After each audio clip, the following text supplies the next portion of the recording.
one of the things I'm really passionate about is helping people who are that low know how to just really, really gently and slowly just start to reclaim some life force in their lower cauldron, so that they can then find a way to, right, okay, we can get out of this hole and out of this mud.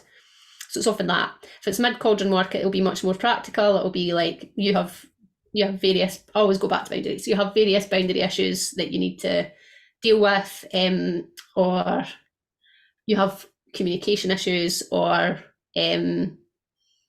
for women, it's usually, for me, the people that I work with, not everybody in the world, but the people I often work with have saviour issues. I work with a drama triangle, 3 points. Saviour, perpetrator, yes. Victim, soften victim or saviour. So they're giving their life force away to others, that sort of thing.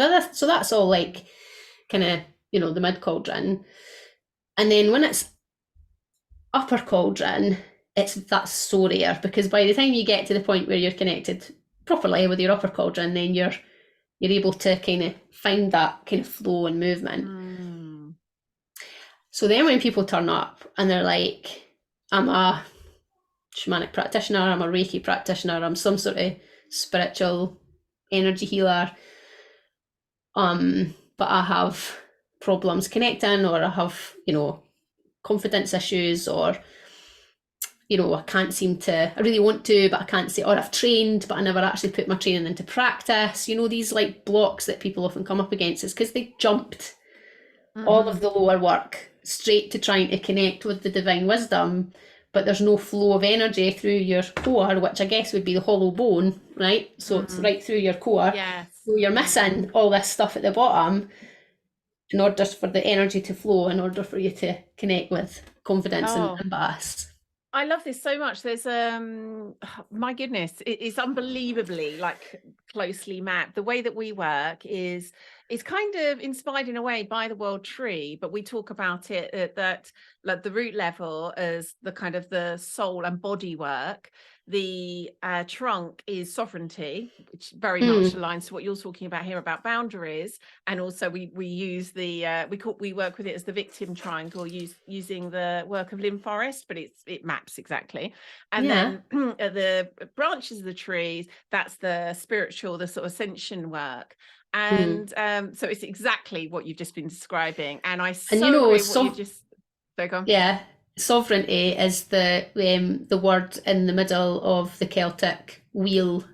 It's not a medicine wheel, but the wisdom. Well, Sam talks about it, and my friend, she talks about it as a wisdom wheel, and sovereignty is at the centre of that. And sovereignty is a massive word that comes through in lots and lots of different Celtic texts as well. It's like that word of like, it's the values of Celtic culture. Sovereignty, courage, truth, impeccability of tongue. Yes, I love that. And these are things that we were working with years before we started to like see how it was showing up elsewhere. Which again, it's just amazing, isn't it, how these things are shown to us.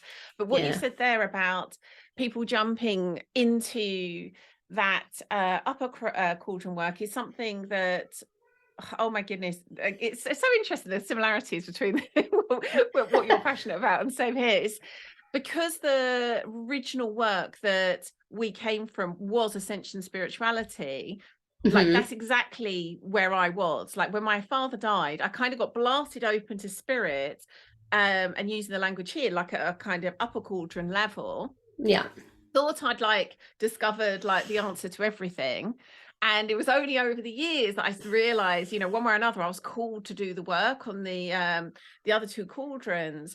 And then I've so seen how, people who were part of that community of the kind of more ascension spirituality now come to us to do the work with the other two areas.